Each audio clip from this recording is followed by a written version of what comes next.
தெலங்கானாவில் அரசு பேருந்தை ஓவர்டேக் செய்ய முயன்ற கார் ஒன்று கட்டுப்பாட்டை இழந்து விபத்துக்குள்ளானதில் ஒருவர் உயிரிழந்தார். தெலங்கானா மாநிலம் கரீம் நகரில் உள்ள ஓசூராபாத் சாலையில் இந்த விபத்து அரங்கேறியுள்ளது. கரீம் நகரைச் சேர்ந்த யஷ்வந்த் என்ற இளைஞர் தனது நண்பர்களுடன் காரில் சென்று கொண்டிருந்த போது திடீரென அதிவேகத்தில் அரசு பேருந்து ஒன்றை ஓவர்டேக் செய்திருக்கிறார். அப்போது கட்டுப்பாட்டை இழந்த கார் சாலையில் கவிழ்ந்ததில் காரில் பயணித்த 4வரில் ஒருவர் பரிதாபமாக உயிரிழந்தார். விபத்தின் சிசிடிவி காட்சிகள் இணையத்தில் பரவி பரபரப்பை ஏற்படுத்தியிருக்கும் நிலையில் போலீசார் தீவிர விசாரணை மேற்கொண்டு வருகிறார்கள்.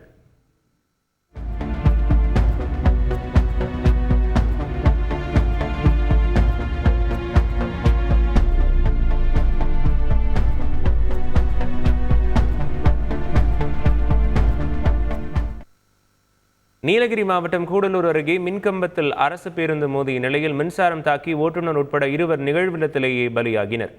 ஐயன்கொல்லி நோக்கி சென்ற அரசு பேருந்து மளவன் சேரம்பாடி அருகே சென்றபோது எதிரே வந்த வாகனத்திற்கு வழி கொடுக்க முயன்றதாக கூறப்படுகிறது. அப்போது எதிர்பாராத விதமாக மின்கம்பத்தில் அரசு பேருந்து மோதியதில் மின்சாரம் தாக்கி ஓட்டுநர் மற்றும் பயணி ஒருவர் பலியானார். செய்திகளை உடனுக்குடன் தெரிந்து கொள்ள உடனே சப்ஸ்கிரைப் பண்ணுங்க.